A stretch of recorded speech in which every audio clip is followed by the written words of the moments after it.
First, I'd like to ask you a few questions. That's very important. But you must cooperate. What?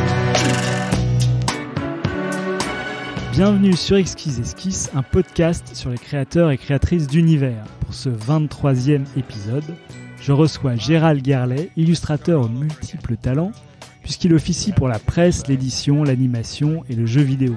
Il écrit pour le magazine d'art L'Œil, il est à l'origine du livre Sketch Travel avec Daisuke Tsutsumi, regroupant les dessins de certains des plus grands illustrateurs de notre temps. Il co-gère le collectif Duo avec Sébastien Ménard et participe au comité éditorial de la collection des Petits Livres d'Or chez les éditions De Coq d'Or. J'en oublie peut-être quelques-uns. Bonjour Gérald. Oui, bonjour. Comment ça va ? Ça va très bien et toi ? Eh ben merci. Merci beaucoup d'être venu. Avant de parler de toutes tes activités autour de l'illustration, peux-tu nous expliquer comment tu as choisi de faire ce métier ? On dessine depuis tout petit, voilà. Et puis à un moment, on prend ça un peu plus au sérieux. Où on se dit qu'on ne peut pas s'en passer et puis on en fait un métier. Tout simplement. Tout simplement. Oui. Mais au moment où tu choisis d'en faire un métier, quand tu es au lycée ou choses comme ça, tu choisis ton orientation. Oui, moi j'avais fait, alors en ce temps-là, ça s'appelait, parce que moi je suis né en 74, ça s'appelait A3. Je crois que maintenant c'est L, je ne sais plus si c'est en option. Mais en fait au lycée, voilà, on avait la section A3. Donc en fait, tu avais 8 heures de dessin, okay, ouais, et autant en histoire de l'art. Donc déjà, tu baignes dans un environnement, déjà tu te trouves avec des camarades qui dessinent. Mais est-ce que pour faire le choix d'aller en A3, c'est pas déjà un peu... Oui, déjà tu t'orientes. Après, même déjà en A3, en tout cas moi c'était le cas, tu as la bienveillance de professeurs qui te parlent déjà des arts appliqués, qui te parlent déjà des métiers, déjà pour rassurer les parents. Ils sont toujours inquiets de savoir si on va pouvoir en vivre, ce qui est normal. Et donc du coup, il y a plein de métiers, parce que nous on arrive par le biais forcément de l'illustration, le goût pour l'illustration. Lorsqu'on est abonné à plein de magazines ou qu'on lit plein de bandes dessinées ou qu'on découvre plein d'illustrateurs, il y a les livres qu'on a à Noël, mais bien entendu il y a d'autres métiers. On peut arriver par ces biais-là et après s'intéresser à l'architecture intérieure, au retail design. Il y a tout plein de voies, mais ça commence dès la curiosité qu'on peut avoir au lycée, en effet. Et donc tu n'as jamais oublié cette histoire d'illustration et t'es arrivé à... Oui, jamais. Et puis surtout, après, c'est vrai que si on prend le déroulé, moi, ça m'a emmené vers Olivier de Serres, qui fait partie des arts appliqués. Et là, j'avais fait communication visuelle comme département. Et il y avait un petit peu d'illustration dedans. Enfin, c'était pas j'aurais pu faire un DMA illustration, mais c'est vrai que on n'était pas assuré en fait comment c'est. Je pars un peu en live déjà là. Il faut remonter le temps. C'est pour ça que là, je suis en train de remonter le temps et je suis en train de me dire, mais c'est vrai qu'à l'époque déjà, il faut imaginer, c'était les balbutiements d'Internet. Toi et moi, on a la même génération, donc tu comprendras ça très bien. J'espère que les auditeurs vont suivre pour les plus jeunes. Oui, on arrive au balbutiement d'Internet. Moi, j'ai eu mon diplôme à Olivier de Serres en 98. Donc, on n'entend parler que de ça. C'est le nouvel Eldorado, c'est Internet. Donc, il y avait beaucoup de choses à faire. Tu vois, je parle d'une époque, il n'y avait pas Google n'existait pas, Facebook n'existait pas, Instagram n'existait pas. L'âge de pierre. Donc oui, tout le monde était attiré par ce nouvel Eldorado. Même on apprenait à nos professeurs à utiliser des modems, à surfer à minima sur Internet. Donc c'était particulier. Avoir une connexion. Connexion, voilà. Tu te rappelles un peu avec l'espèce de le bruit, là, le modem 56K. C'était une horreur. Quand tu es rentré à Olivier de Serres, c'était quoi ton désir ? Tu voulais sortir en étant quoi ? Ça a toujours été l'illustration en fait, et Olivier de Serres, le fait de faire la section expression visuelle, image de communication, qui était devenue pendant le cours de la formation communication visuelle, c'était pour entre guillemets assurer un métier. C'était une formation, on va dire, généraliste sur la communication visuelle. Et parce que déjà on te soufflait à l'oreille que c'était très difficile de vivre de l'illustration. Et donc, non, moi j'ai toujours gardé ça en tête. Je suis pas arrivé à Olivier de Serres en plus juste après le bac. J'ai eu le temps de me débarrasser du service militaire à l'époque. C'était censé durer 1 an, mais j'ai duré 1 mois. Et donc après, ça m'a laissé un peu plus de temps libre pour pouvoir développer le dessin. Et puis je croyais pas. J'avais une grande peur du formatage. Déjà, j'ai pas envie de retourner à l'école directement. J'avais envie de vivre plein de trucs, quoi. Et donc, ouais, je suis pas allé directement au Lietzer. Je passais pas mal de temps chez moi. Alors, je vais dire un truc énorme. Et ça enfermerait certains, puis pas mal de copains aussi qui se moquent toujours de moi quand j'évoque ça. J'avais une passion pour l'aérographe. Mon Dieu. À l'époque, je me souviens, c'était un truc, hein, l'aérographe. C'était encore un truc parce que ça avait commencé. Ouais, en fait, il y a une espèce d'image aussi assez, tu sais, là, avec toute une imagerie autour de Giger, tu sais, le créateur de Alien. Tu avais des trucs hyper ringards avec les mecs qui faisaient ça sur des t-shirts, ou sur des cuirs, tout. Enfin, ça glanait vraiment tout un mauvais goût d'illustration. Et moi, c'était pas ça. Moi, c'était les trucs des Japonais, c'était les trucs alors, je pensais que Mark Ryden, moi j'ai été très marqué en 92 par la pochette de Dangerous de Michael Jackson, et je pensais que Mark Ryden utilisait l'aérographe, ce qui est faux en fait, puisqu'il faisait les peintures à l'huile. Et donc j'étais obsédé par ces images-là, donc ça a pas mal orienté mes choix sur cet outil, et je trouvais ça super classe de peindre en fait avec l'air, quoi, tu vois. Et je passais des heures, hein, comme un maniaque, tu sais, avec les frisquettes et puis le petit cutter là, l'exacto. Ouais, pour faire les masques. Et voilà, puis j'étais passionné aussi parce que mon cœur balançait entre l'animation, faire des décors. J'avais vu des making-of comme ça avec des gens qui dessinaient un peu leur fond comme ça là, avec des jeux d'aérographe, puis ils reprenaient après l'acrylique. Et je trouvais ça fascinant. Donc déjà mon cœur balançait entre l'animation et l'illustration. Et donc je perdais pas mal de temps en fait à essayer de peaufiner un espèce de savoir-faire sur cette technique-là. Ça, c'était avant Olivier de Serre. C'était avant Olivier de Serre, où ça durait 1 an et demi. C'est vraiment la crise d'adolescence. C'était ton espèce de prépa. Ma prépa chez moi, à dessiner comme ça. Mes parents étaient quand même extrêmement patients. Hein. Et au bout d'un moment, j'ai eu une prise de conscience quand même que tu peux pas t'inventer tout seul. Enfin, c'était un peu la phase, tu vois, c'est post-bac. Quand t'as vraiment... J'ai pas de regret du tout d'être passé par là, parce que je pense que c'était une espèce de soupape où tu penses un peu à côté de la boîte. Et puis, ça m'a permis de gagner en maturité.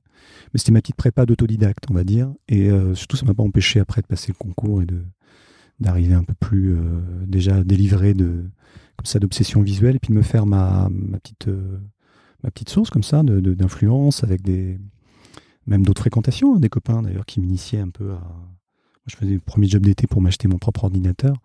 Et puis, je me rappelle, moi, j'ai démarré sur Photoshop 2.5, tu vois. Je sais même pas s'il y a des calques à l'époque.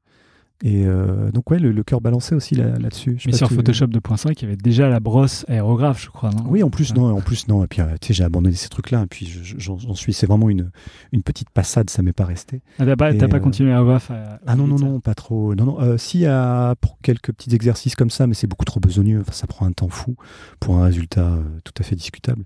Et puis non, au fur et à mesure, on voit bien D'ailleurs, c'est pas du tout des outils que j'utilise sur Photoshop. J'adore faire des brosses et puis j'utilise pas d'ailleurs que Photoshop, j'utilise beaucoup ArtRage. Récemment je me suis mis à Procreate aussi énormément. J'aime bien brouiller les pistes en fait, revenir sur le mélange outils traditionnels. Je scanne aussi pas mal de choses que je détourne. Enfin, je souhaite pas être bloqué par l'outil. J'aime pas trop qu'on voit la trace Pour moi, déjà même à l'époque, dans les années 90, tu vois le débat qu'il y avait entre animation 3D et puis 2D, qui court encore un peu maintenant. Je trouvais ça déjà archaïque. Et puis non, en fait, quand tu réfléchissais un minimum, tu voyais bien qu'il allait y avoir des grosses évolutions avec l'ordinateur. Moi, j'étais ravi de découvrir les tablettes bambou, machin, etc. Parce que moi, j'en fous plein partout quand je dessine en traditionnel. Donc, non, ouais, enfin, j'ai fait partie de cette génération. Je suis pas tout seul, mais je pense que sur ton podcast, on a entendu nombreux confrères et consoeurs qui sont exprimés sur le sujet.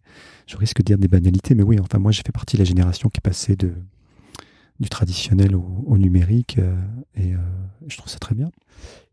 Et aujourd'hui, tu reviens un peu au traditionnel de temps en temps ? Ouais, je fais un peu le mélange des deux. En fait, je pense que la cadence, en fait, pour être vraiment rentable, le permet difficilement, je trouve. Enfin, en tout cas, moi, je suis assez lent je suis un peu maniaque dans l'original. Je sais pas, en fait, somme toute, après, quand tu t'es beaucoup exprimé en numérique, t'as tout un process que tu as mis en place, et tu pratiques moins les outils traditionnels, mais si, le dessin énormément. Si, je suis toujours au crayon. Ouais. Divers. Et alors, qu'est-ce que tu retiens de Olivier de Serres ? Olivier de Serres, je retiens Jean-Christophe Chauzy, qui fait de la bande dessinée toujours, je pense, encore maintenant. Je ne sais pas s'il est encore prof d'ailleurs. À l'époque, c'était un des plus jeunes. Je pense que maintenant, malheureusement, parce que j'y étais il y a quand même 25 ans. Je crois que c'était un des plus vieux, le pauvre. Je ne vais pas le dire davantage, mais Monsieur Chauzy, si vous nous écoutez. C'était celui qui avait le plus compris mes aspirations en fait, à dessiner, à m'exprimer dans l'illustration. Lui, et puis Durand aussi, qui pensait aussi à côté de la boîte, celui-là, qui nous faisait des cours façon un peu... je ne sais pas si tu connais cette émission qui est peu diffusée, mais qui s'appelait Arrêt sur image. Enfin, que tu décryptais, en fait. Parce qu'on était quand même censé être les... je ne sais pas si tu te souviens de ces émissions de Christian Blachas, tu sais, la culture pub. Et on baignait dans cet environnement à l'époque. Hein, et c'était très glamour, mais en fait, la réalité... professionnel qui nous attendait, c'était pas ça. Hein. Donc ouais, on rêvait de faire des pubs vraiment assez originales, enfin de faire des trucs de comme ça de communication il y avait visuelle. Toute une période avec Jean-Paul Goud avant. Ouais, voilà, tout ça. Créative, qui s'est un peu perdu depuis. Oui, complètement. Ouais, voilà. En fait, on a été entre guillemets à cette période-là éduqués, hein, plus ou moins, en tout cas initiés, par des professeurs qui baignaient vraiment dans des ersatz de Jean-Paul Goud. Et en fait, non, c'était déjà la fin de tout ça quand on était à l'école. Et c'est pas ce qui nous attendait. Mais moi, de toute façon, je savais que c'était une espèce d'antichambre et que de toute façon, mon objectif était faire de l'illustration. Et que, entre guillemets, faire de la communication visuelle, c'était apprendre à faire de la maquette, à faire du logo, tout ça, c'était pour faire de l'alimentaire avant pour bien se préparer son portfolio et vraiment attaquer l'illustration. Moi, j'ai démarré par la presse, Bayard, tout ça. Moi, j'ai écumé tout ce qui est I Love English, Today in English, parce que j'ai toujours eu beaucoup de passion pour l'anglais. Et donc, c'était un peu le biais par lequel j'étais rentré, en tout cas. Et ouais, c'est vraiment par là que j'ai commencé, en fait, plus davantage la presse. Ouais. C'est-à-dire que tu as contacté la presse et tu leur as dit, voilà, moi je dessine. Oui, non, classiquement, en fait, au sortir de l'école, quand tu as ton portfolio sous le bras, enfin, tu envoies ça, oui. Bah, donc du coup, là, c'est le moment où ils recevaient un peu moins. J'entends par là physiquement, mais ils commençaient à recevoir par email. Donc, tu avais à l'ancienne ceux qui te recevaient, qui voulaient pas recevoir les trucs par mail, alors que maintenant, c'est la généralité, puis ils répondent même pas. Et non, à l'époque, tu peux encore à peu près rencontrer les DA pour de vrai. Et qui t'orientaient, en fait, qui donnaient des trucs et astuces, tout ça, enfin, par rapport à ce qu'ils attendaient, qui te faisaient faire des tests aussi, enfin, c'était une autre forme d'audace, en fait. J'ai l'impression d'être vieux quand je raconte tout ça. Et non, c'était intéressant. Enfin, en tout cas, c'était davantage incarné que maintenant. Alors c'est vrai qu'à présent, ça se passe par d'autres circuits. Il faut te faire remarquer par tout ce qui est Instagram, blog. Enfin, déjà, même blog, c'est la préhistoire. Facebook un peu et encore. Je pense que tout le monde a migré vers Instagram maintenant, aujourd'hui. Ouais, j'ai l'impression. Mais après, ouais, il y a tout plein de façons de se faire remarquer. Et toi, tu te faisais remarquer que en portfolio à l'époque ? Au début, oui, par consultation, puis après, au fur et à mesure par Internet, ouais, enfin, en envoyant ton dossier, tu maquettais des choses par PDF et t'envoyais ça en espérant que ça soit lu, que ça soit apprécié. Et ouais, non, moi je passais un peu par toutes les cases. Moi, je fais de l'illustration autant sur des sites Internet que en presse jeunesse, donc énormément. Et puis ensuite, si on remonte, voilà, donc attends, j'ai quitté Olivier de Serres en 98. J'ai monté une boîte de web qui s'appelait Le Chaudron Magique à Nantes avec un oncle. En fait, je suis resté 8 mois parce que ma femme, que j'avais rencontrée à Olivier de Serres, trouvait pas de travail sur Nantes. Enfin, il n'y avait pas la même dynamique que sur la région parisienne, enfin Paris. Donc on est revenu sur Paris à la faveur d'opportunités qu'elle avait sur place. Et puis donc dans le web design. Et puis moi j'ai testé ça un peu, mais c'était moins ma came en fait. Il y avait pas, ouais, voilà, le champ d'expression de l'illustration se trouvait pas sur Internet, enfin, pas encore. Et donc non, les opportunités que j'avais, moi j'ai un peu frayé dans l'événementiel, qui était intéressant aussi parce que tu avais un esprit créatif aussi qui pouvait être développé. Donc j'avais travaillé à l'époque chez Artcom, Artcom Vidéo, donc une petite boîte d'événementiel qui est basée à Montrouge. Et non, je faisais mes arts, mais je papillonnais beaucoup. Tu sais, t'es au sortir de l'école, tu testes plein de trucs. Il y avait beaucoup de start-up, comme on dit à l'époque, qui émergeaient ici et là, mais qui... surtout dans l'Internet. Dans l'Internet, tout ça, tu pouvais tester plein de trucs, c'était assez attractif, mais pour autant, l'objectif restait quand même l'illustration. Et aussi un peu le dessin animé, mais je trouvais pas de porte d'entrée. J'avais pas fait les Gobelins, j'ai raté le concours d'entrée. Et donc, tu as réussi à trouver ce que tu voulais en cherchant par la presse Par la presse, ouais. Et puis par aussi, là où j'ai passé pas mal de temps, c'était à l'époque, c'était Cocktail Games. Je suis rentré en novembre 2000. Et c'était sur je sais pas si tu te souviens de ça, ou si tu as connu ça d'ailleurs, c'était les logiciels Adibou, c'est les logiciels ludo-éducatifs. Je crois qu'on a déjà parlé. Ouais. Mais maintenant, c'est dans les reliques de l'histoire. Et là, c'était intéressant parce que tu rencontrais plein de gens qui manipulaient la 3D sur Feu 3ds Max ou les premières versions de Maya. Pas Feu, parce que ça existe encore. Toujours, il y en a qui travaillent toujours. Ah ouais, d'accord. Ouais. Et j'ai l'impression que c'est plus Maya maintenant, non? Ça dépend des goûts. Ceux qui ont commencé avec 3ds Max il y a 20 ans continuent. Voilà, continue, ouais. Comme Geoffroy de Crécy que j'avais reçu. Ah oui, voilà, j'ai entendu d'ailleurs. C'était très instructif tout ce qu'il racontait. C'était très intéressant. Et c'était c'est devenu Vivendi Universal Publishing dans la foulée. Et donc ça c'était à mi-chemin entre l'illustration et puis une espèce de jeu vidéo. Ça nous a emmené aussi à travailler avec Sony à l'époque. Mais t'as un peu de tout. Ouais, c'est ça. Est-ce que tu t'es arrêté sur un média particulier Tu veux dire techniquement?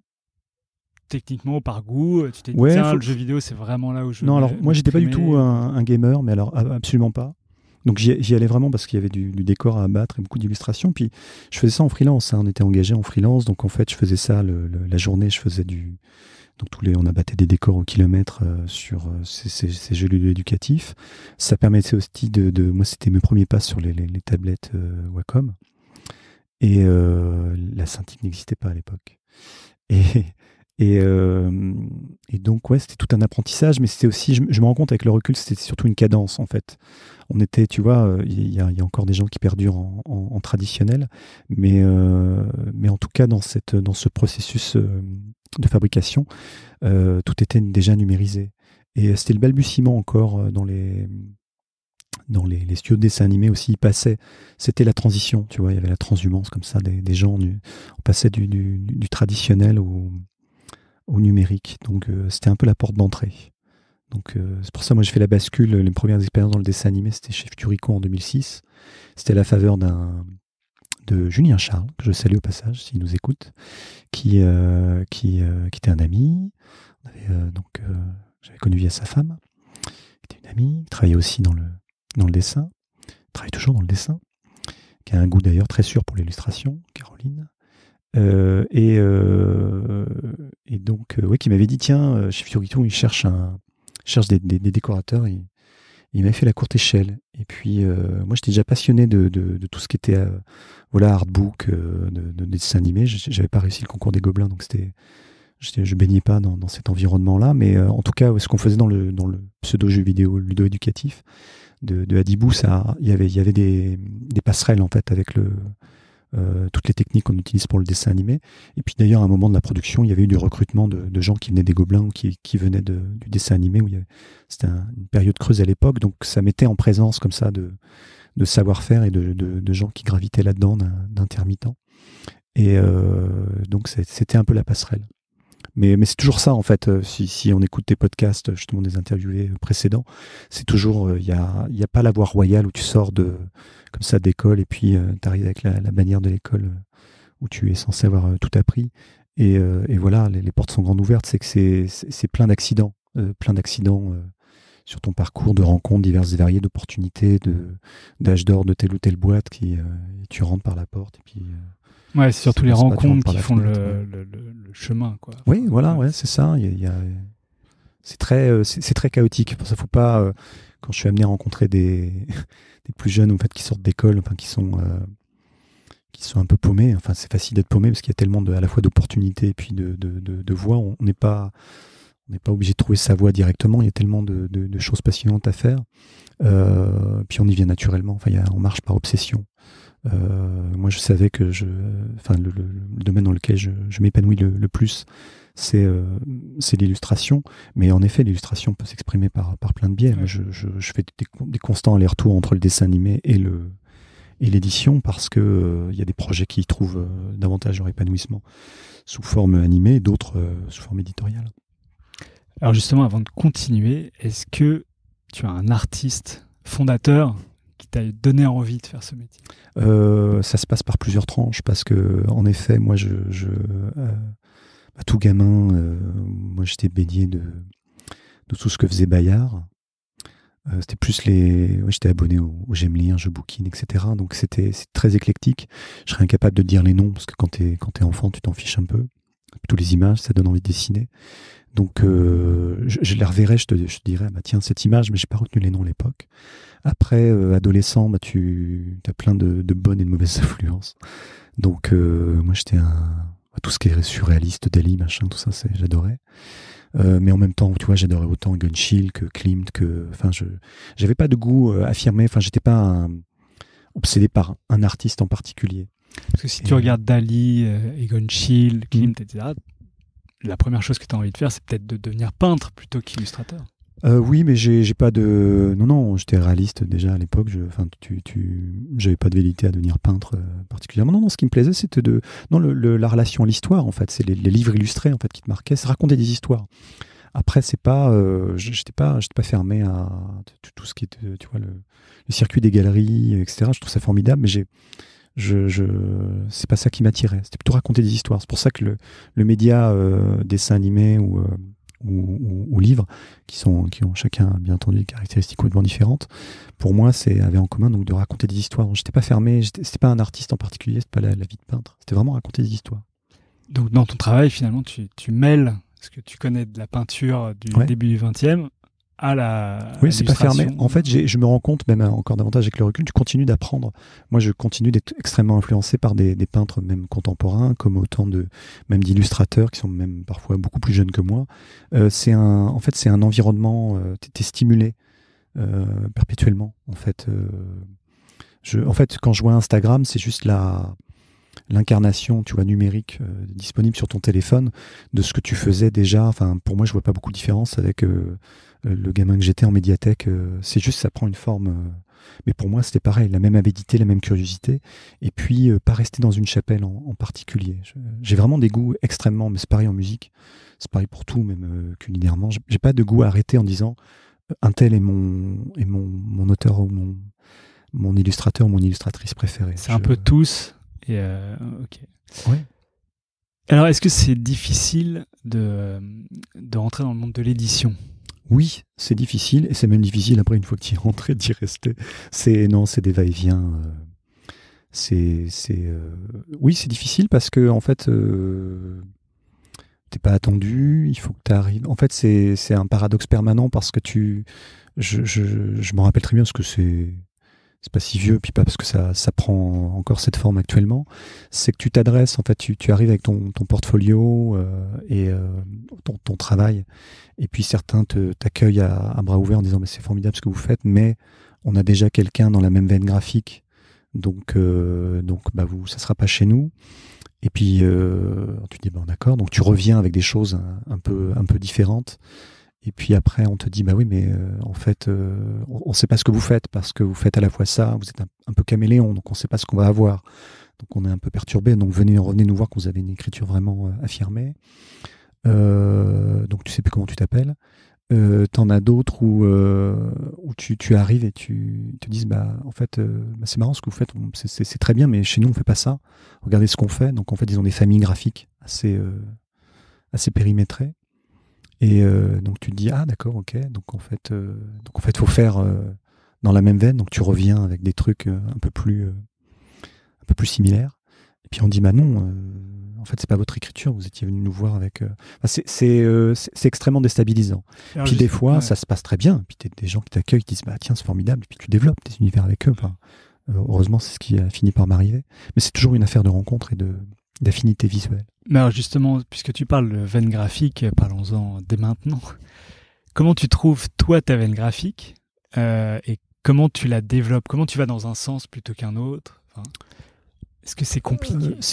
Pour moi, c'est compliqué parce que contrairement à certains de mes confrères et consoeurs qui tapent le même clou depuis le début, en fait, qui sont extrêmement identifiables, moi, je suis tellement curieux que pour le coup, j'essaye plein de trucs. Et je crois vraiment à, quand on dit, je sais plus qui a dit ça, je crois que c'est Confucius. Le truc, ça donne une charge, comme ça, on a l'impression d'être sur France Culture. Je crois que c'est Confucius, ouais, c'est l'outil dicte la forme. Et je crois vraiment à ça. En fait, en fonction de l'outil que tu utilises, tu vas pas avoir le même rendu.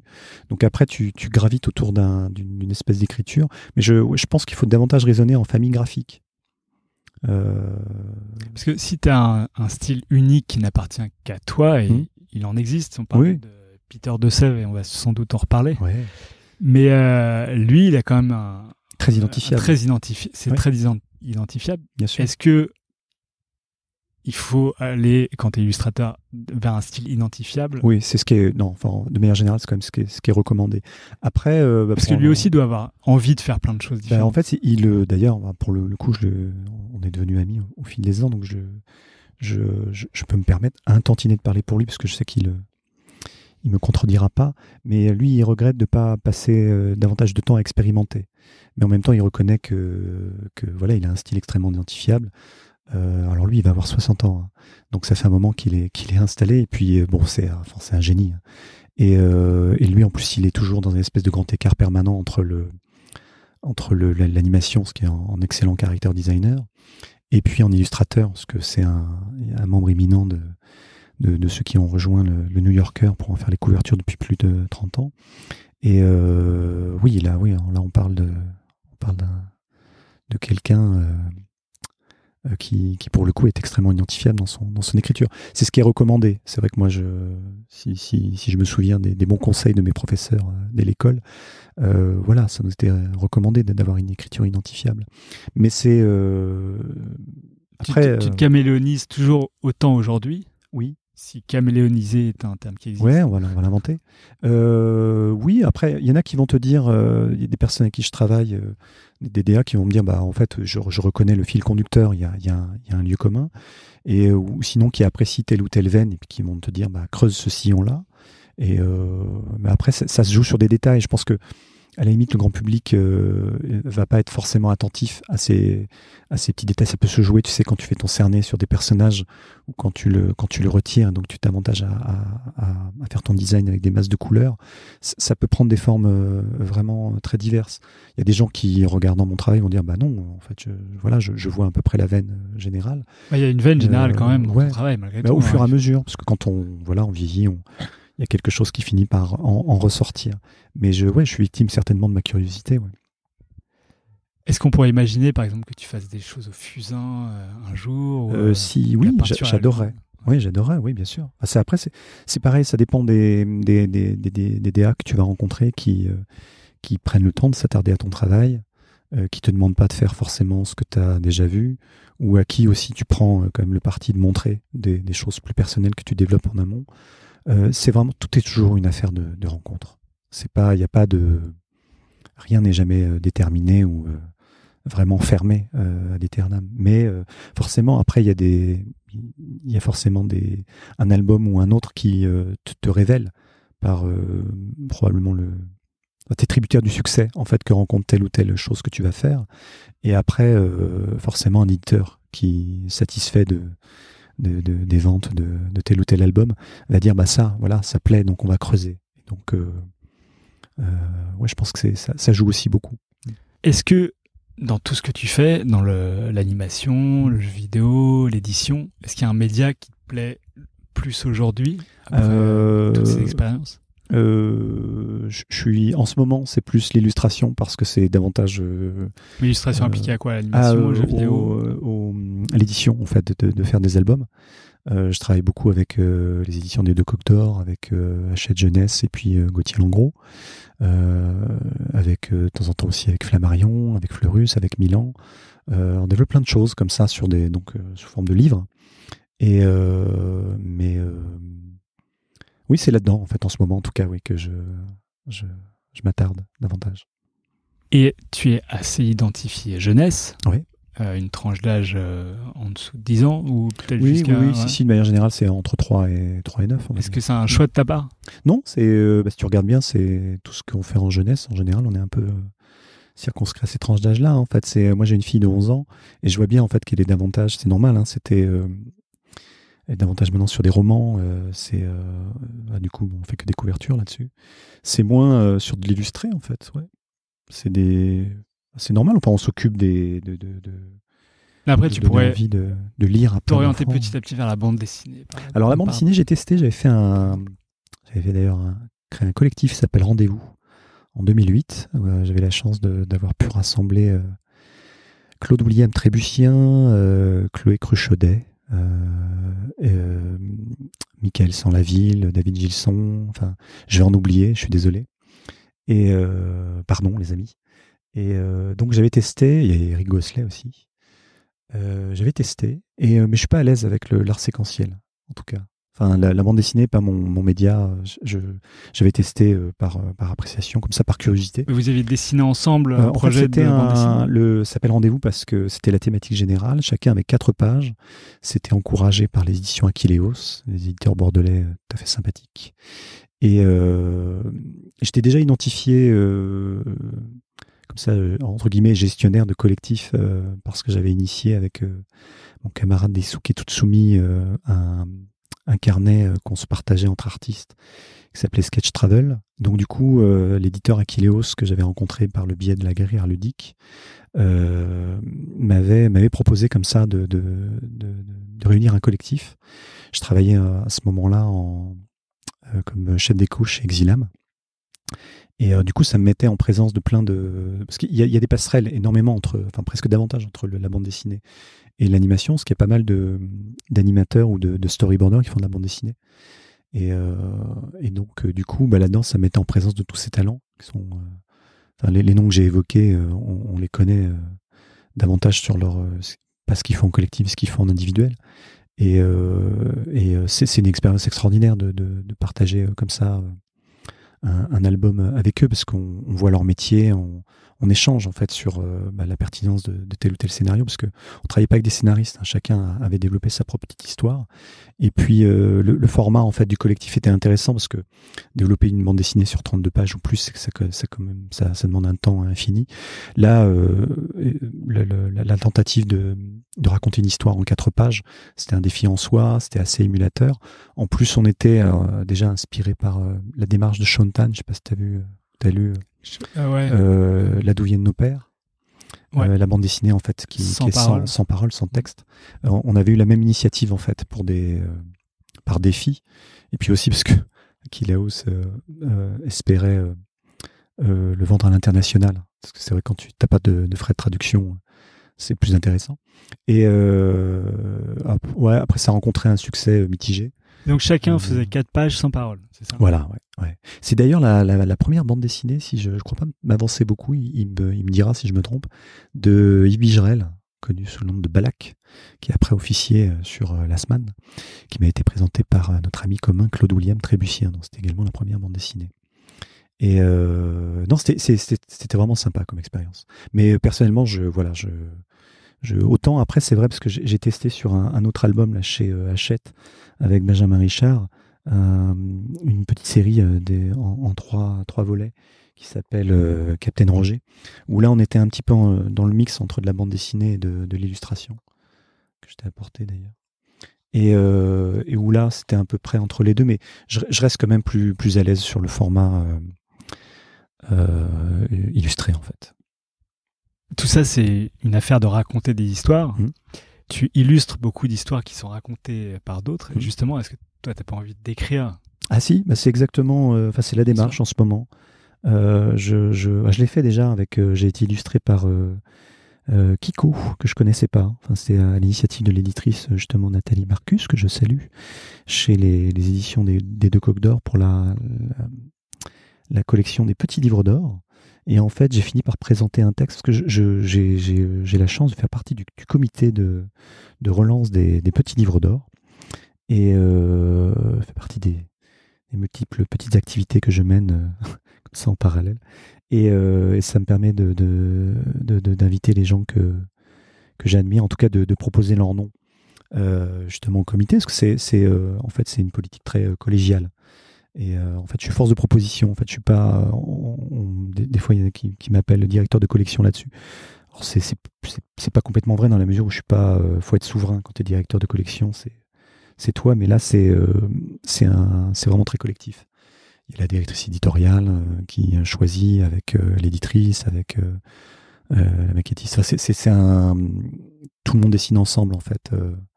De ce qui convient le mieux pour la collection des petits livres d'or. Et donc, du coup, moi, ça m'a permis d'inviter des gens dont j'admirais le travail depuis un paquet de temps, que sont Christophe Lautrette, Maëlle Gourmelin, Julien Bizard, Aurore Daman, quand elle écrit aussi, parce qu'elle elle écrit autant qu'elle illustre. Et puis, comme ça aussi, Et donc là, tu écris dans Là, ces... j'ai écrit. Ouais. Là, j'ai écrit une seule histoire qui était celle que je t'ai apportée aussi. C'est donc mon histoire anti-cauchemar. Attends. Il faut dire que tu as écrit... Enfin, tu as sorti énormément de Je fais pas mal de livres choses, c'est vrai. jeunesse. Je suis vieux, c'est pour ça. Donc, ouais. Mais ouais, c'est la première fois que j'ai écrit. C'est sorti cette année. Et c'est pour Et ça s'appelle les 3-6 ans. Ça s'appelle Mon histoire anti-cauchemar. Ah oui. Et c'était sympa parce que en fait, c'est la première fois que je vois quelque chose que j'ai inventé, mais qui est illustré par quelqu'un d'autre. Donc du coup, c'est un exercice. Et toi, tu illustres des histoires que tu écris. Pas encore, non. J'ai pas eu cette. C'est ce qui était souhaité là quand j'ai proposé cette histoire. Mais on m'a dit non, tiens, on va apporter. On va te proposer que ça soit illustré par quelqu'un d'autre, mais comme ça pour étoffer le catalogue, parce que j'avais eu la joie d'illustrer un petit livre d'or, donc fallait pas qu'il y en ait que pour ma pomme non plus. La démarche était logique. Mais non, j'aspire à ça. Mais en même temps, moi j'adore travailler avec les autres. En fait, il y a des initiatives comme ça que j'avais écrit, par exemple, chez Ozu, ça s'appelle Lisa Algatovor. Je me rends compte que je t'ai apporté la version roumaine. Ça, j'avais du mal à lire. Et c'est l'occasion d'apprendre j'étais pas satisfait, J'étais pas satisfait de ce que j'avais écrit complètement. Et ça m'a permis de faire la courte échelle à un copain qui était jeune auteur, qui s'appelait James Benoît. Et je trouvais que sa version était plus sympa. Et du coup, on a été voir c'est Maya Saenz qui travaillait à l'époque chez Ozu, qui a eu la gentillesse de nous accompagner. Et je fais pareil avec d'ailleurs Benjamin Richard, que j'avais rencontré via les Kerasquettes, parce qu'il écrit les Tchouk avec eux, et qui a écrit donc les aventures de Capitaine Roger. C'est que je lui ai envoyé des dessins de Capitaine Roger, et c'est lui qui a inventé donc l'histoire qui va avec le personnage. Mais j'adore les collaborations comme ça, parce que tu peux arriver parfois avec des concepts, avec des amorces d'histoire, mais c'est vrai que quand tu t'es beaucoup focalisé sur la mise en scène visuelle, t'es pas forcément très littéraire. Et puis non, moi j'adore bosser avec les autres parce que voilà, t'as un écho différemment, t'as un son de cloche différent. Enfin, c'est tout seul on avance plus vite, mais alors ça, c'est quand tu inities des projets. Ouais. Et quand est-ce qu'il y a sûrement des auteurs qui viennent avec des projets et qui te les présentent. Comment se passent les collaborations justement? Très bien. Moi j'ai la chance d'avoir des très belles rencontres. C'est toujours la même chose non, c'est complètement différent parce que ça dépend aussi des éditeurs avec lesquels tu travailles. À chaque fois c'est différent. C'est pour ça que c'est passionnant. C'est parce que chacun va arriver avec une singularité. Ça, personne ne se ressemble. Benjamin Richard lui vient davantage de la scénarisation pour le dessin animé, donc sa narration est complètement différente que lorsque tu travailles avec Fabrice Collin, qui est plus littéraire, mais qui lui arrive avec toute sa connaissance du bestiaire. Moi, j'ai illustré nombreux de ses textes sur une collection qui s'appelle Les Petits Monstres chez Flammarion. Et c'est passionnant parce que c'est un érudit. Moi, j'adore travailler avec Fabrice. On est devenus amis, on part en vacances ensemble. Et c'est quelqu'un que je consulte énormément. Il est indispensable. J'adore travailler avec lui. On espère trouver lui, il est extrêmement accaparé. C'est un auteur jeunesse et adulte aussi. Donc on devrait dire auteur vieillesse, et qui est très sollicité, donc on a du mal à accorder nos violons pour travailler ensemble, mais on a très envie, ouais. Oui, sinon je perds pas l'idée de développer un truc tout seul, mais c'est plutôt faute de temps. Non, mais en fait la question c'est pas forcément de faire quelque chose tout seul, mais c'est plutôt quel moyen narratif t'as envie d'explorer. Ça en solo, oui, parce qu'à un moment, t'as envie d'y aller en one-man commando, tout maîtriser. Et puis parce que, tu vois, l'écriture, j'y suis venu par d'autres biais également, parce que j'ai la chance de travailler pour le magazine d'art qui s'appelle L'Œil, Et j'étais encouragé par mon très bon ami Fabien Simode, qui est donc rédacteur en chef du magazine, et qui m'avait invité à écrire des chroniques sur l'illustration de son magazine. Et donc du coup, ça m'obligeait à renouer davantage avec l'écriture, même si forcément, écrire des chroniques, même si c'est 2000 signes, c'est pas la même chose que d'écrire une histoire. Mais ouais, non, ça m'a toujours passionné voilà, j'ai toujours écrit en fait, mais j'ai toujours considéré que c'était mieux écrit lorsque je rencontrais des auteurs. C'est souvent le cas, voilà, c'est un métier, hein, ça se pratique, c'est pas... Alors, ce que tu écris pour ce magazine L'Œil, c'est des histoires sur d'autres illustrateurs. C'est la promotion de ce qu'ils font. En fait, c'est jeter un éclairage sur leur travail, sur tel ou tel album qu'ils ont fait. Et ce qui plaît à Fabien Simode comme angle, c'est que c'est un illustrateur qui parle d'illustrateur. Donc forcément, le vocable est différent. Mon appréciation est différente. D'autres illustrateurs le feraient aussi très bien. Il y a d'ailleurs de très nombreux auteurs aussi qui parlent très très bien d'illustration. La liste est longue. Hein. J'évoquais Fabrice Collin, il parle admirablement de ses pairs aussi. Hein. Il fait des chroniques sur ses contemporains et il en parle très bien.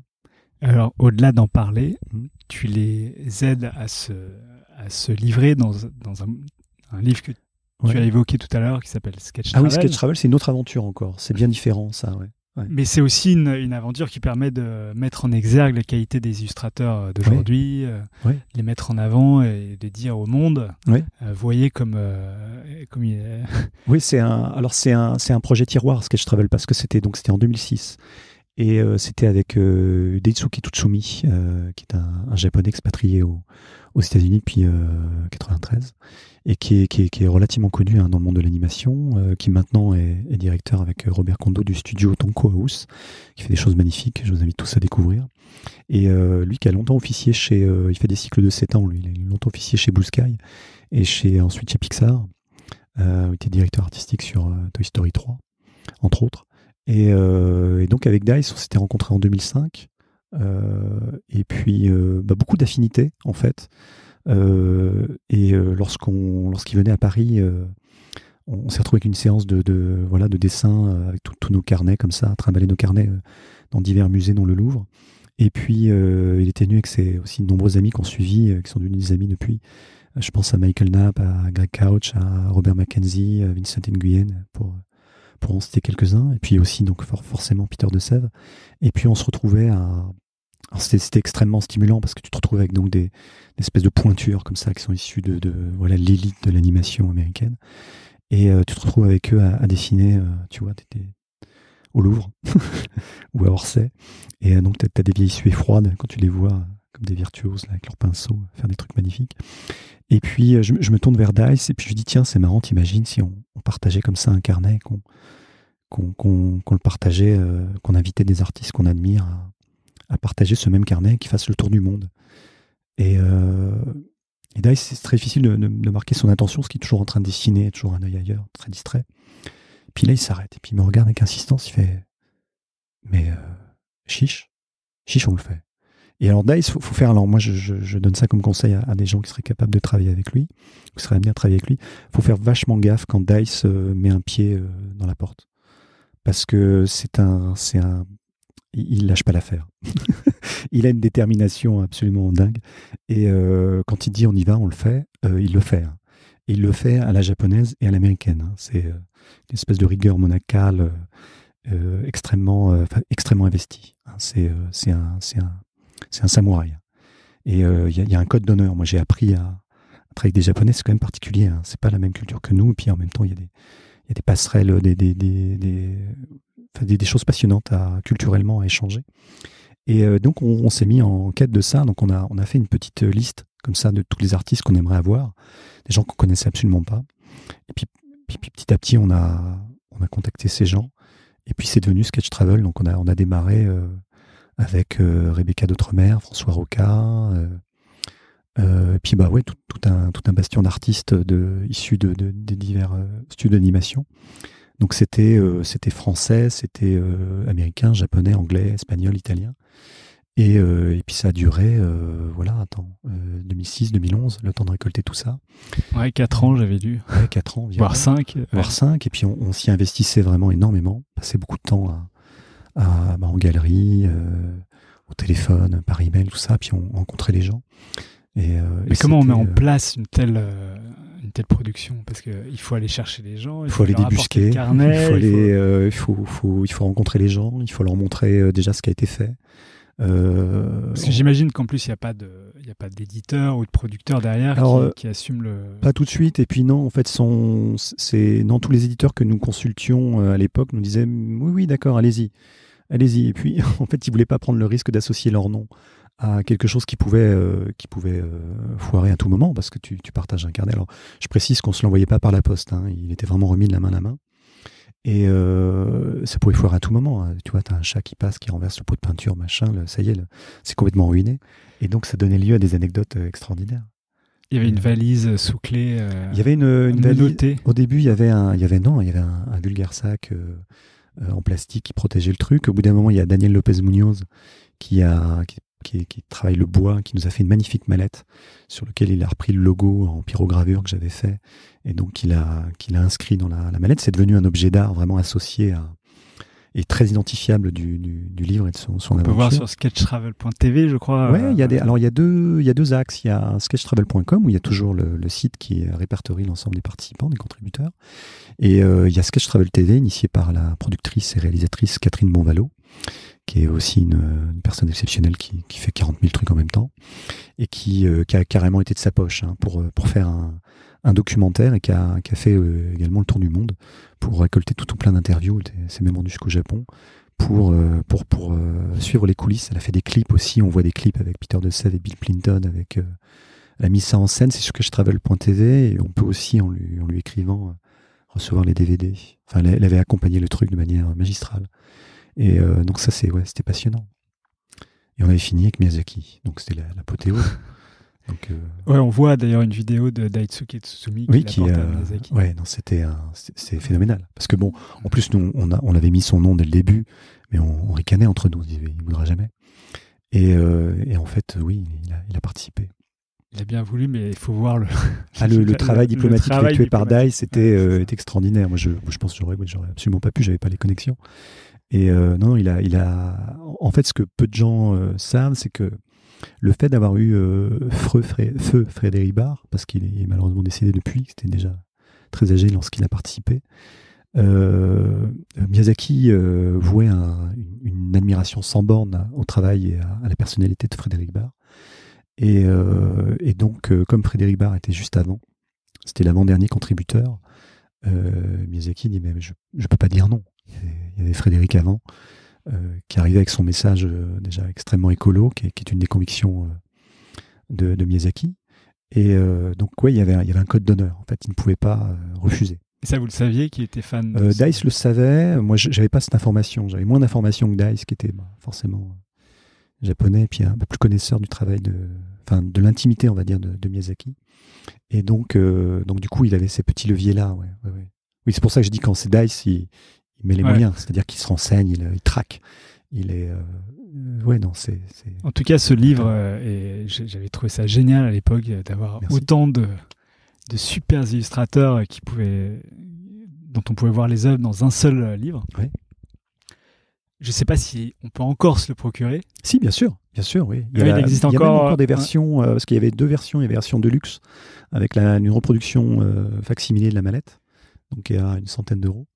Et sinon, non, il est bien entendu disponible moins en librairie, parce que voilà, il y a un cycle qui fait que on peut encore le trouver, certains l'ont encore en rayon. Mais sinon, sur commande, oui, on peut très bien l'avoir. Sur Internet, bien sûr. Et alors, est-ce qu'on peut espérer une suite ? On peut espérer une suite, d'autant que la suite existe déjà. Elle a été lancée dès la fin on avait fait une immense dédicace, en fait, au Café du Commerce, en fait, à Paris, où bon, il n'y avait pas Miyazaki, désolé, mais on avait tout un parterre de tous les participants. C'était extraordinaire. Il y avait Rebecca d'Outremer, il y avait Rondon Guarnido, Dominique Bertaille, Eric Gosselet, il y avait, enfin, je vais oublier des noms, donc je vous prie de m'excuser pour ceux que j'oublie de mentionner. Mais donc on avait, et puis il y avait la queue sur 500 mètres dehors. Enfin, c'était vraiment un événement extraordinaire. Et donc ce jour-là, en fait, j'avais pris l'initiative de remettre un carnet vierge à Clément Lefebvre, que tu as reçu, et qui a inauguré sa contribution avec Lionel Richerand, parce que l'initiative maintenant ne s'appelle plus Sketchtravel, c'est toujours le même carnet, le même format, j'entends. Et il y a 2 carnets. Il y a un carnet qui circule en France, que je t'ai apporté aujourd'hui, que tu as pu consulter. Que j'ai eu le plaisir et l'honneur de voir. C'est absolument magnifique. C'est gentil. Et donc il y a celui-ci, et puis il y a celui dont je t'évoquais de Clément, qu'avait commencé Clément avec Lionel Richerand, et qui se trouve lui à Los Angeles depuis déjà 5 ou 6 ans. Et donc au début je gérais ça tout seul, parce que Dice a quitté Pixar pour se consacrer à son studio d'animation qui s'appelle Tonko House, et donc il était pas disponible pour en démarrer un autre. Et puis je voulais lui faire surtout la surprise de lui apporter le carnet déjà avec beaucoup de contributions, et puis en fait il était beaucoup trop occupé par la création de son studio, mais il m'a dit récemment là, en fait, qu'il allait nous aider à glaner davantage d'artistes japonais, qu'il allait mettre sa petite main à la pâte, parce que voilà, fait partie forcément intégrante de l'aventure. Et ça s'appelle pas Sketch Travel, parce que Sketch Travel c'est Daisuke et moi. Donc ça peut pas, si je fais autre chose, ça peut pas s'appeler Sketch Travel 2, parce que si ça se fait sans Dice, ça peut pas porter le même nom. Je fais ça avec Sébastien Ménard, qui est connu dans l'animation, ce qui fait énormément de choses. Il réunit pas mal de collectifs, fait pas mal d'expos. Il en a fait pas mal avec le concours d'art ludique, avec le concours de la galerie d'Hélène Maguen, avec la galerie Nucleus, qui est aussi notre partenaire, avec son directeur, Benzu. Parce que Benzu nous aide aussi c'est un peu la plateforme à Los Angeles où en fait on laisse le second carnet et où les artistes sont amenés à se réunir. Et puis il a un lieu donc, qui s'appelle la Galerie Nucleus, qui est à Alhambra, dans la banlieue de Los Angeles, où il a vraiment un lieu gigantesque où on a prévu de faire une expo où on montrera l'ensemble des contributions, parce que le concept de ces nouveaux carnets qui circulent, donc il y en a 2, ce sont des duos entre artistes. C'est-à-dire que par exemple dans les 2 nouveaux carnets, tu as des duos entre Marion Billet et Pénélope Bagieux. Tu as des duos entre Annette Marna et son compagnon Olivier Delabarre.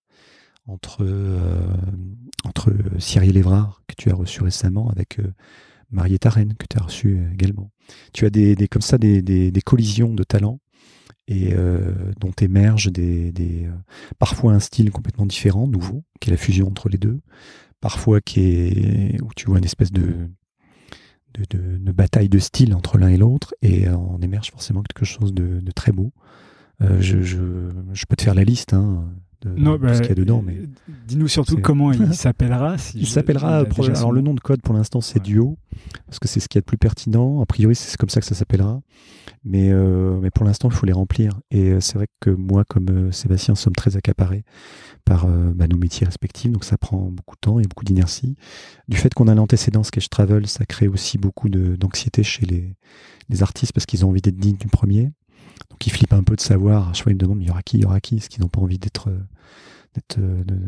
mal comparés à un tel ou un tel.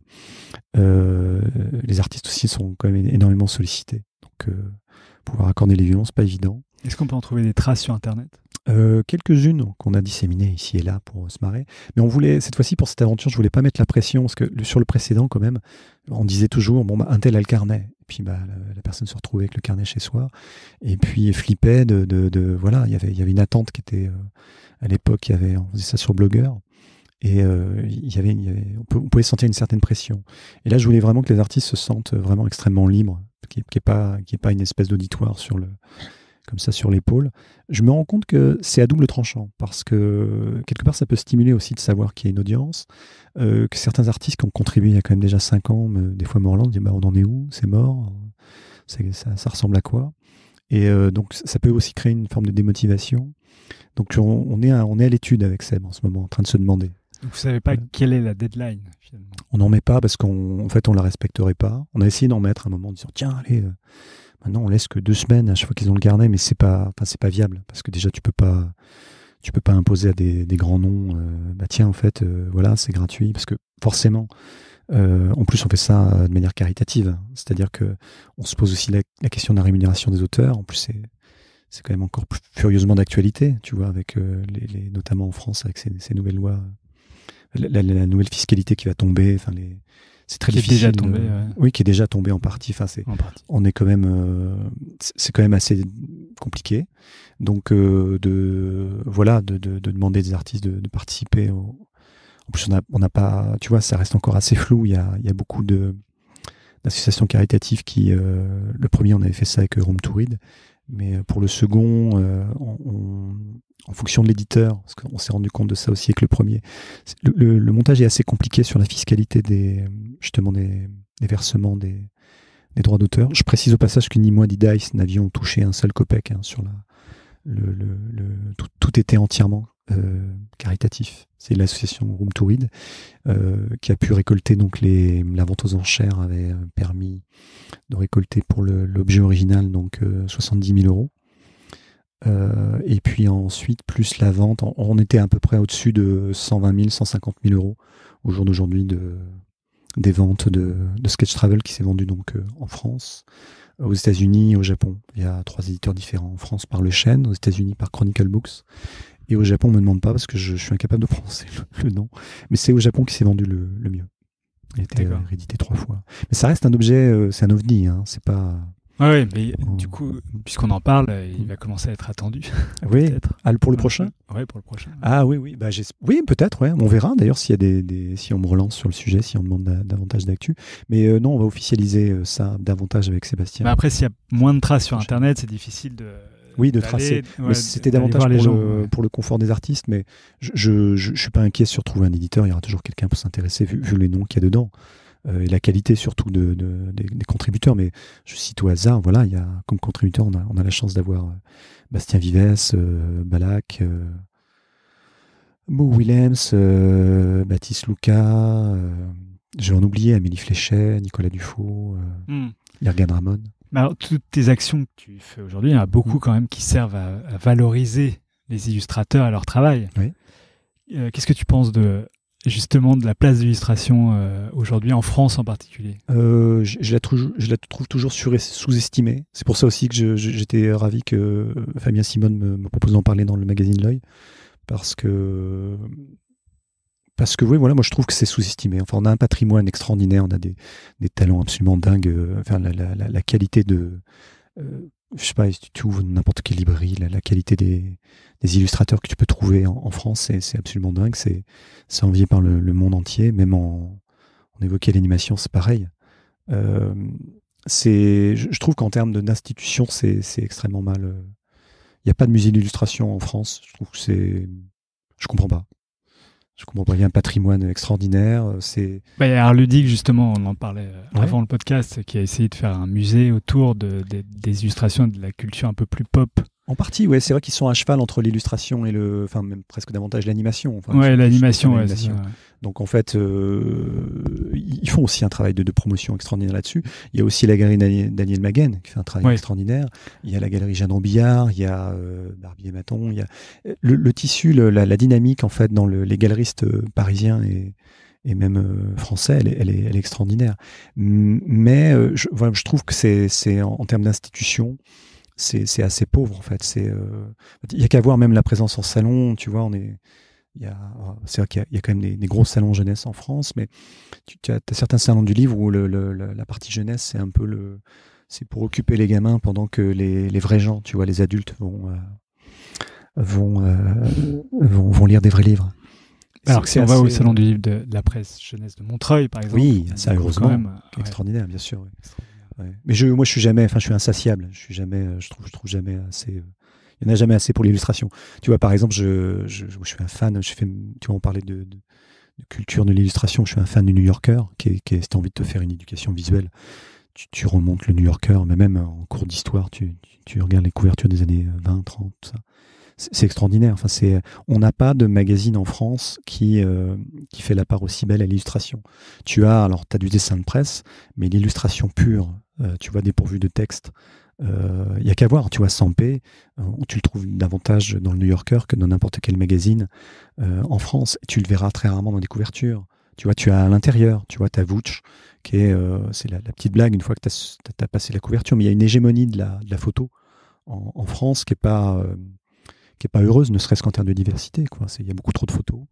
Il y a pas assez de représentation de l'illustration. Les directeurs artistiques des magazines pensent sans doute que ça fait plus sérieux d'avoir une photo qu'une illustration. Il y a certainement des bonnes et des mauvaises raisons. Enfin, en tout cas, en proportion, je trouve que c'est par rapport à justement l'ensemble des talents qui sont inouïs en France. il n'y a pas assez d'illustrations en couverture. En tout cas, dans la presse. Après, on va me dire c'est une question de budget, il y a une économie, je sais pas où qu'est-ce, on trouvera l'excuse qu'on veut. Je trouve que c'est dommage. C'est dommage. C'est vraiment dommage. Alors, pour toi, qui as déjà un certain passif d'illustrateur, tu as quand même sorti beaucoup de livres. Comment tu vois ton avenir aujourd'hui dans l'illustration ? Oula, alors, c'est une question que je pose à tous mes invités. Oui, c'est vrai. Je sais pas, tu as à visibilité 1 an, 2 ans, 5 ans, 10 ans Plutôt à long terme. À long terme, comment t'aimerais te voir, toi, en regardant ta carrière après, déjà, je ne raisonne pas en termes de carrière. Je pense que ça n'existe pas. Enfin, carrière. Non, si jusqu'au bout, on me laisse l'opportunité de m'exprimer via l'illustration et de collaborer avec tout plein de gens talentueux, j'inclus les éditeurs, les maquettistes, les directeurs artistiques, toute la chaîne du livre.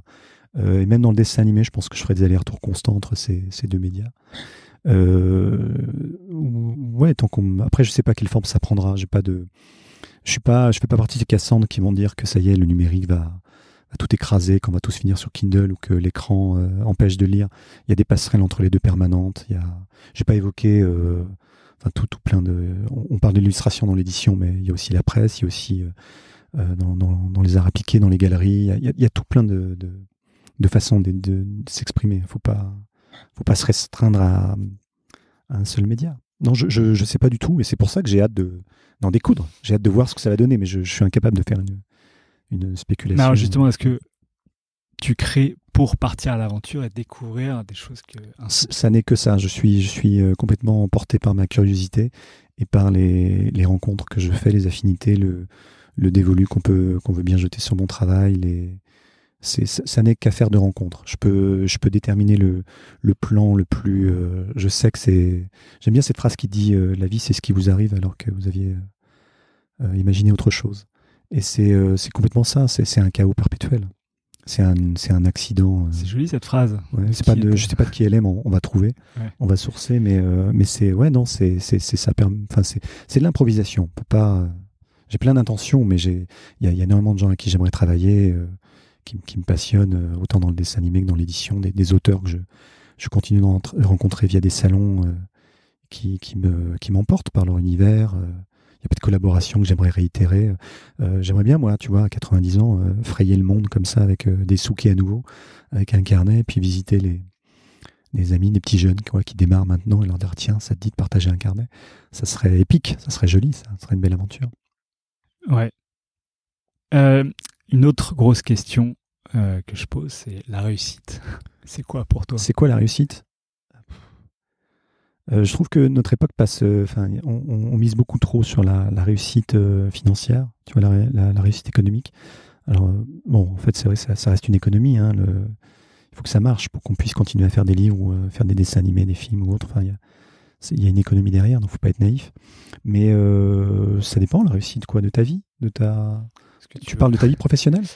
Tu peux l'avoir comme une réussite professionnelle ou une... Oui, d'avoir eu l'opportunité de t'exprimer, d'exprimer ton art jusqu'au bout, en fait. Dans le plus grand confort possible, enfin, pas forcément financier, mais intellectuel ou autre, d'avoir eu l'opportunité de pouvoir t'exprimer. Voilà, en France, on a la chance de pouvoir le faire, c'est pas le cas dans tous les autres pays. Voilà, c'est ça, de pérenniser en fait l'activité. Après, voilà, une vie n'est pas faite que de ça. Ma vie, de réussite. N'est pas... en tout cas, de réussite professionnelle. Il y a aussi la réussite sentimentale, la réussite familiale. C'est tout plein de convergences. C'est un tout. Donc non, je ne réduis pas la réussite de l'existence à une réussite professionnelle. Mais justement, c'est ce que j'aime bien dans cette question, c'est qu'on demande toujours si c'est lié à la profession ou à la famille ou à n'importe quoi. C'est tout, c'est un tout. Moi, je serais rien sans ma femme, sans ma fille, sans mes parents, sans tout plein d'amis. C'est tout un tissu voilà, il y a des convergences. On peut pas, en tout cas, l'idée de l'artiste reclus dans sa tanière, qui est coupé du monde et qui est courbé sur son établi et qui produit comme ça jusqu'à ce que l'on s'en suive. C'est malsain, ça n'existe pas, et c'est pas louable. C'est pas souhaitable. Ouais, je vois bien que pour toi, tout est affaire de collaboration, justement. Toujours. Oui. Il y a toujours quelqu'un, tu vois, même dans la... Enfin, tu fais rien tout seul. Tu fais rien tout seul. Donc, ma question suivante, qui est est-ce que tu as peur de ne plus avoir la même énergie créatrice plus tard? En fait, elle se pose même pas, puisque elle va être liée aussi à toutes tes rencontres. Ah, j'ai absolument pas peur de ça. Non, de perdre l'élan vital, de perdre l'envie. Oui, parce que j'ai rencontré Pour citer. quelques illustrateurs qui se posent beaucoup de questions à ce sujet-là. Ah, je partage pas cette anxiété. J'en ai plein d'autres, hein, mais l'idée c'est-à-dire de ne plus avoir d'inspiration, de ne plus être dans le coup, de plus. Oui, c'est ça, de se dire est-ce que je vais encore pouvoir vivre de mon art Ça, c'est différent, parce que tu peux avoir la niaque, etc., mais qu'il n'y ait pas de réciprocité. C'est-à-dire que tu ne sois pas encouragé par le milieu éditeur, les producteurs et autres qui te disent bah non, désolé, ça le fait plus. Non, je suis pas. Ça m'inquiète. Enfin, en tout cas, ça me motivera toujours pour me dire ok, donc si ça plaît pas, on va essayer autre chose. Non, non, je sais pas, ça m'inquiète pas. Ça peut paraître extrêmement prétentieux, mais faut certainement pas l'interpréter comme ça. Mais c'est pas que je suis pas inquiet de la pérennité d'un pseudo-talent ou quoi que ce soit, mais en tout cas l'envie, j'ai l'impression qu'elle est là pour longtemps. Donc en fait, si tu as envie, après il se passe des choses. Ça suscite l'envie, je crois à ça, enfin une espèce d'énergie. Je me sens habité d'une énergie absolument sans fond pour... c'est le tonneau des Danaïdes, là. C'est Jacques Brel qui disait le talent, c'est l'envie. Oui, c'est ça, oui. C'est tout à fait ça. Il a raison. Ma dernière question, qui est, est-ce que tu as un objet culturel, que ce soit un film ou un livre ou n'importe quoi, qui t'est apporté d'ailleurs. Absolument récemment. Qui t'a impressionné une grosse récemment. Découverte qui m'a impressionné. Si, c'est bien une rencontre. Moi, j'ai rencontré en salon une auteure absolument incroyable. Toutes les fées sont penchées sur son berceau. S'appelle. Tout le monde la connaît. Là. C'est Clémentine Beauvais, en fait, qui a écrit. Là, je t'ai apporté le livre, c'est The Complete Writing for Children Course. Excusez-moi pour l'accent.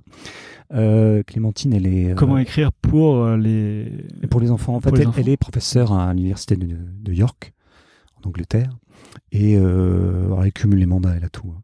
Elle a tout. Et c'est une auteure à succès en France. Je ne sais pas si tu as entendu parler de récemment Brexit Romance ou de Songe à la douceur ou Les Petites Reines. C'est une auteure jeunesse, en fait. Et elle fait aussi des livres illustrés. Elle fait du roman ou plutôt... Roman pour roman. Elle fait aussi des scénaristes de bande dessinée. Elle fait, là, elle travaille sur des jeux. Elle fait 40 000 trucs. Et en fait, elle enseigne ça à l'université de York. Et je l'ai rencontrée et ça m'a fasciné. En fait, elle est... je ne sais pas si tu connais Yves Lavandier, qui a écrit le livre qui s'appelle La dramaturgie.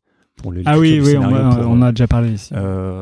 Ou sinon Robert Mackie pour l'écriture du scénario, qui fait pas mal de masterclass. Je pense que Clémentine a ce talent, en tout cas pour l'écriture jeunesse, en fait. Et ce livre-là, en fait, donc il est en anglais. Je n'en reviens pas parce que c'est une auteure à succès en France. Je sais pas, chez Sarbacane, elle dépasse les 100 000 exemplaires.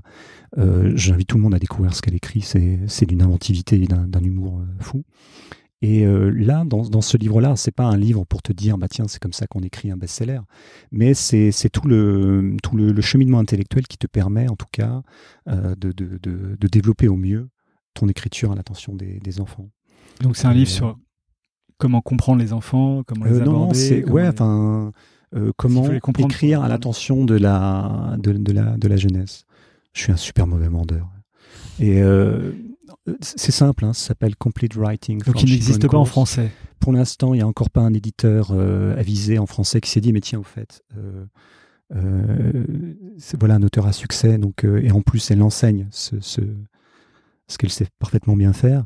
Donc du coup, il ne prendrait pas un risque financier énorme en éditant la version française. D'autant qu'elle, il y a la moitié de ses cours qui est déjà en français, enfin qui est disponible. Il faut juste la lancer sur le sujet. Mais j'invite tous ceux qui souhaitent en tout cas écrire, qui savent pas trop comment s'y prendre, qui savent lire l'anglais, mais sinon ils ont qu'à se mettre à l'anglais. Ou soit sinon, en fait, ils écrivent à des éditeurs en disant je souhaiterais que vous éditiez la version française de cet ouvrage. Et toi, tu l'utilises à des fins écoute, je viens de le découvrir récemment et ça fait des bulles dans mon cerveau. Parce que ça m'inspire énormément des méthodologies. Pourtant, tu vois, j'en ai bouffé du bouquin pour enfants, mais je trouve qu'il te mène sur des rails. C'est très inspirant. Voilà, ça te cadre, ça te structure et c'est très Enfin, pour quelqu'un comme moi en plus qui s'éparpille beaucoup, je crois qu'on l'aura compris avec cette interview, t'as besoin d'être emmené, quoi. Et ça, c'est c'est fort, c'est brillant. Achetez ça. Très bien. Eh bien, Gérald, merci beaucoup. Merci à toi.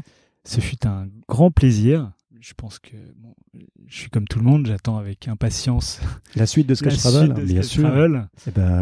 Et surtout la suite de tes livres. Oui, bah ouais, il y a plein de trucs là. Il y a du Aldebert qui arrive, il y a des collaborations chez Gauthier Langros avec Émilie Chasseran.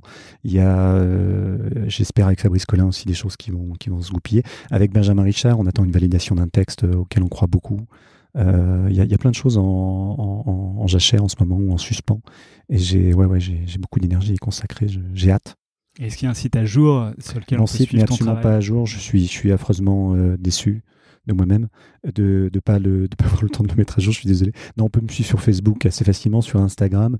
Et puis je vais faire effet d'annonce. J'espère que pour les mois à venir, je vais montrer davantage de choses. Et puis n'hésitez pas à commenter, à me dire si vous aimez ou pas.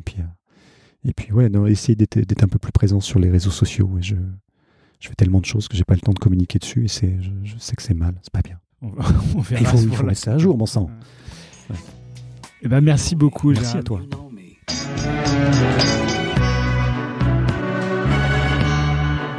Voilà, c'est fini pour aujourd'hui. Si vous êtes arrivé jusque-là, c'est que l'épisode vous a sans doute plu. Alors n'hésitez pas à le partager, en parler, le commenter ou m'envoyer un mail sur alex@moonpalace.fr, ce qui m'aidera à poursuivre ces entretiens. Merci et à dans 2 semaines pour un nouvel épisode. Ciao. I absolutely refuse